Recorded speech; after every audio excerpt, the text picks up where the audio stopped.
کون ہے جو مجھ سے یہ باتیں سیکھے اور ان پر عمل کرے یا ان کو سکھائے جو اس پر عمل کرے.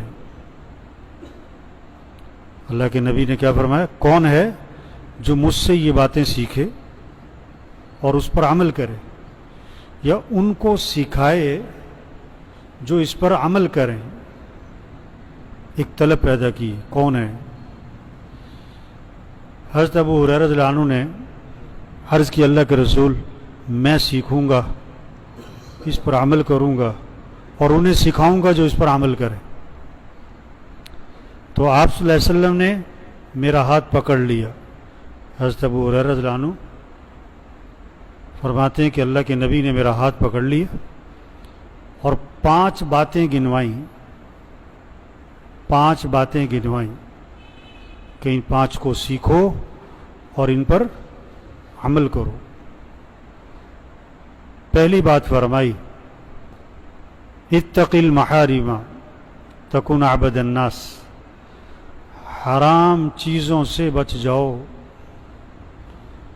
حرام چیزوں سے بچ جاؤ تو تم سب سے بڑے عبادت گزار بن جاؤ گے. ہاں، آج ہمارے ذہنوں میں سب سے بڑا عبادت گزار کون ہے؟ بہت تہجد، بہت صلاۃ التسبیح، بہت اشراق، بہت قرآن، بہت قرآن کے ختم، بہت روزے، بہت تراویح، بہت اور آپ نے کیا فرمایا؟ سب سے بڑا عبادت گزار کون ہے؟ جو حرام چیزوں سے بچ جائے. ایک آدمی فرائض کو پورا کر رہا ہے اور حرام سے بچ رہا ہے تو آج کے دور کا وہ کیا ہے؟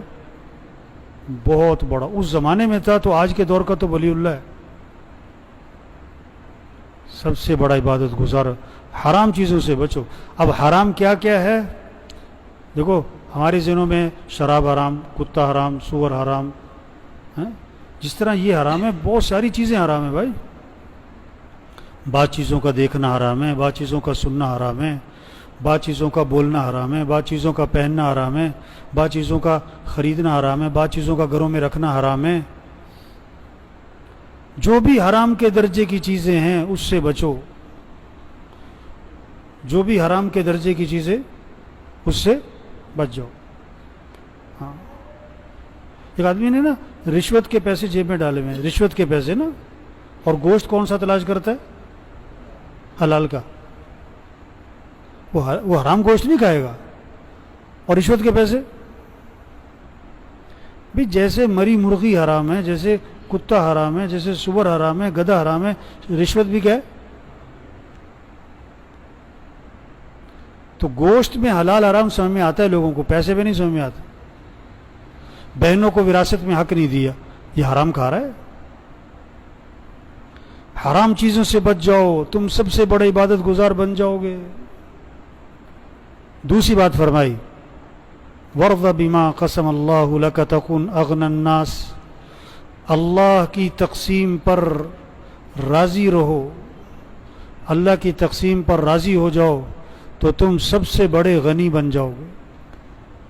اللہ کی تقسیم پر بھی، اللہ کی تقسیم ہے، نہ کسی کو گورا بنائے کسی کو کالا بنائے، کسی کا قد لمبا ہے کسی کا قد چھوٹا ہے، کسی کی ناک بڑی ہے کسی کی چھوٹی ہے، کسی کی لمبی ہے، کسی کو اللہ نے بہت خوبصورت بنایا، کسی کو بہت سادہ شکل بنایا، کسی کو مالدار بنایا کسی کو غریب بنایا، کوئی جھونپڑے والے کے گھر پیدا ہو گیا، کوئی مال والے کے گھر پیدا ہو گیا، کوئی ساری زندگی سائیکل پہ رہتا ہے، کوئی ساری زندگی گاڑی سے نہیں اترتا ہے، کوئی جہاز سے نہیں اترتا ہے. یہ تو اللہ کی تقسیم ہے. کوئی روز ہسپتال اور ڈاکٹر، اور کوئی ماشاءاللہ کوئی کبھی ہسپتال جاتے ہی نہیں.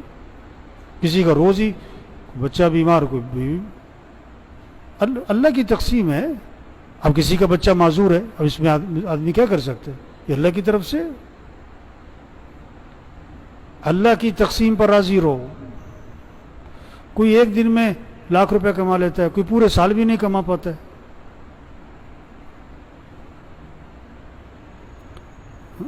کسی کو مزدور بنایا ہوا ہے، کوئی کسی کو مل کا مالک بنایا ہوا ہے، کسی کو مل کا چوکیدار بنایا ہوا ہے. اللہ کی تقسیم پہ راضی رہو تو تم سب سے بڑے غنی بن جاؤ. اللہ پر اعتراض نہ کرو, اللہ سے شکوہ نہ کرو. تیسری بات فرمائی احسن الی جارک تکن مؤمنا, کہ اپنے پڑوسی کے ساتھ اچھا سلوک کرنا تو تم کامل ایمان والے بن جاؤ. پڑوسی کے ساتھ اچھا سلوک کرنا, پڑوسی کو دکھ نہ دینا. اپنا گھر دھویا اور پڑوسی کے گھر کے سامنے پانی کھڑا کر دیا.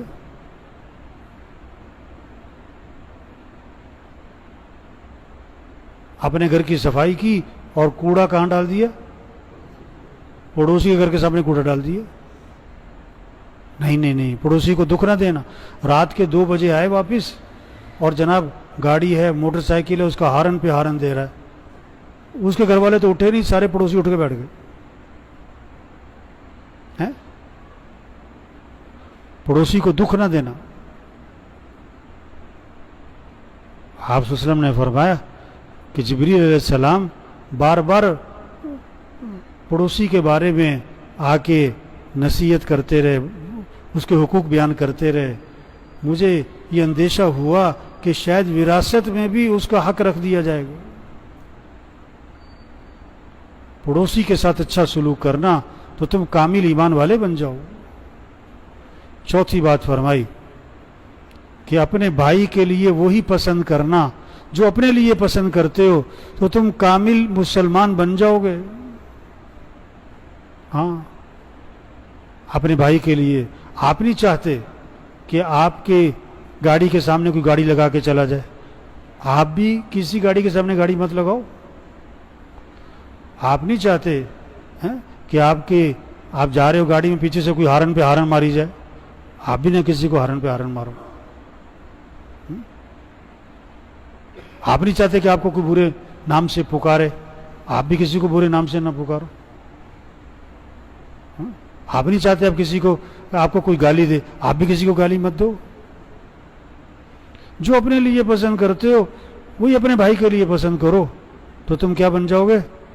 کامل مسلمان. کامل مسلمان. پانچویں بات فرمائی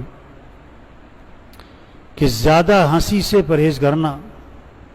ولا تکثر الضحک فإن کثرة الضحک تمیت القلوب, کہ زیادہ ہنسی سے آدمی کا دل مردہ ہو جاتا ہے.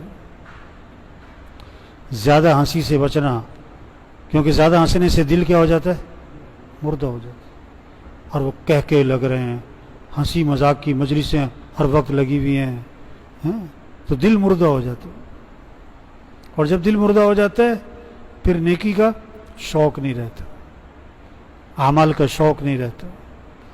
اور جب دل مردہ ہو جاتا ہے تو اچھائی اور برائی کی تمیز ختم ہو جاتی ہے. تو یہ 5 نصیحتیں آپ صلی اللہ علیہ وسلم نے حضرت ابو ہریرہ رضی اللہ عنہ کو فرمائیں کہ ان کو سیکھو اور ان پر کیا کرو؟ عمل کرو. اور انہیں سکھاؤ جو اس پر عمل کرے. تو سب نیت کرو بھی ان 5 پر عمل کرنا ہے انشاءاللہ, اور انہیں سکھانا ہے جو اس پر. ہاں, آپ نے حدیث سنی, آپ دوسروں کو جا کے سنو. اللہ کے نبی نے کیسے شوق پیدا کیا کہ کون ہے جو سیکھے گا میرے سے, اور پھر ہاتھ پکڑ کے سکھایا. ہاتھ پکڑ کے محبت کی وجہ سے, شفقت کی وجہ سے, تعلق کی وجہ سے 5 چیزیں سکھائیں. پھر اللہ سب کو عمل کی توفیق نصیب.